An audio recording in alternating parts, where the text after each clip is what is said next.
Are you worried about one of your cats trying to be dominant over the other? Or even worried about your cat trying to be dominant over you? I'm Lucy Hoyle. I'm a cat behaviourist and author of the book Your Cat Wishes You Would Read. And I've worked with plenty of people that feel this way about their cats. But I'm here to tell you today to throw the idea of dominance out the window. So let's get stuck in and talk about what's really going on.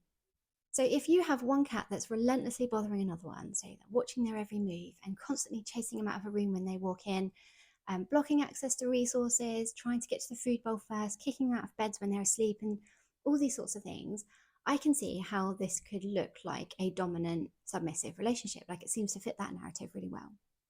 However, when you look at cats that choose to live together, so like naturally forming groups that are away from humans, what you'll find is a much different story. Like they don't have a dominant submissive hierarchy. You don't get a top cat, you don't have the pecking order and then the bottom cat, like the submissive cat at the bottom. That doesn't happen. So because they're not neutered for the most part, then the males will leave because they want to find their own females to mate with that they're not related to. And the females will stay together and they'll raise the kittens. So as long as there's enough food and shelter to go round, then you'll notice lots of nice behaviours between them. So they'll be all snuggled up together. The aunties and the sisters will share the raising of the kittens. So they'll feed all the kittens at once and they'll all be mixed up together. And it's just a really lovely, cooperative, like friendly bunch of cats. So why don't we see this in our homes? So what happens is we choose the cats to live together. So the cats don't have any choice in that. We choose them. We put them in a very artificial environment. So now we control all the resources. They can't decide when they eat for the most part again. They can't choose what beds they have. They are limited to what we provide for them. Even the amount of space they have is controlled by us. So now we're starting to see, in this specific context, much more challenging behaviours between the cats, and they don't have the opportunity to leave each other like they would do if they were free living. So in this context, I can see why this is now beginning to look like a thing, but I don't actually think this is dominance. In my experience of working with cats labelled as dominant, I would argue that what we're actually looking at here is a combination of three different things: anxiety, confidence, and learning. So if you have a cat on your hands that you feel is dominant, then I would argue at some point, either now or in the past, they have experienced some form of anxiety. And this tends to be related to their territory. So it could be there was competition for the best bed, they didn't feel like there was enough food to go around, or you brought a new cat into the household. And so, because what you'll see is like your dominant cat is probably showing stress behaviors too. So when they're fighting, you'll often see signs of stress like nose licking or swallowing, or they're sleeping with one eye open and they can't really switch off because they're constantly having to be aware of who's in the territory and ready to fight them off at a moment's notice. Like, this is not a sign of a happy cat. This is not the behavior of a happy cat. It's not the mindset of a happy cat.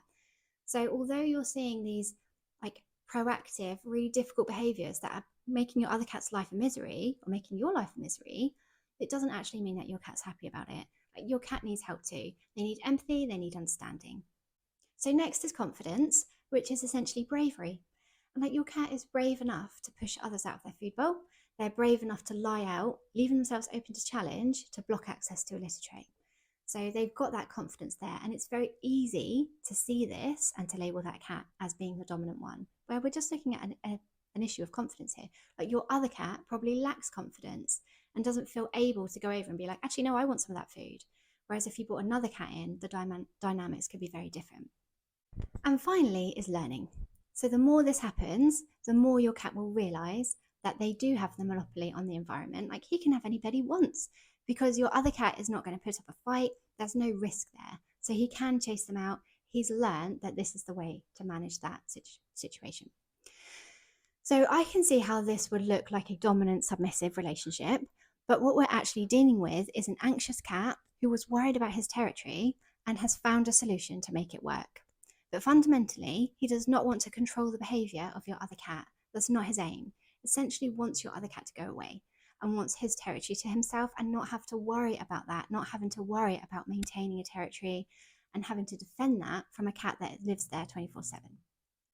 So if you want to help both your cats, then throw this idea of dominance out the window because it won't be helpful.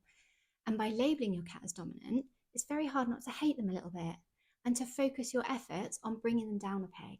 And this only leads to punishment like water sprays and shouting and trying to control them, whereas this is not going to be successful at all. It's only going to make things worse. What we need to do instead is focus on making your cat feel like their territory is entirely safe, removing any sorts of stress, helping them feel like there's no threat. It's okay, there's plenty of everything to go around. You can relax, you can rest properly, you don't have to sleep with one eye open. So then this, like your dominant cat will be feeling better, and then this will have a knock-on effect for your other cat too, because suddenly they're not being chased out all the time, they're not feeling like they're a prisoner in their own home. So switch everything around, start looking at everything from an empathic point of view, give them some compassion and help them feel better. You know your cat better than anyone, so do tell me all about them in the comments. That's it for today. I will see you next time. Take care. Bye.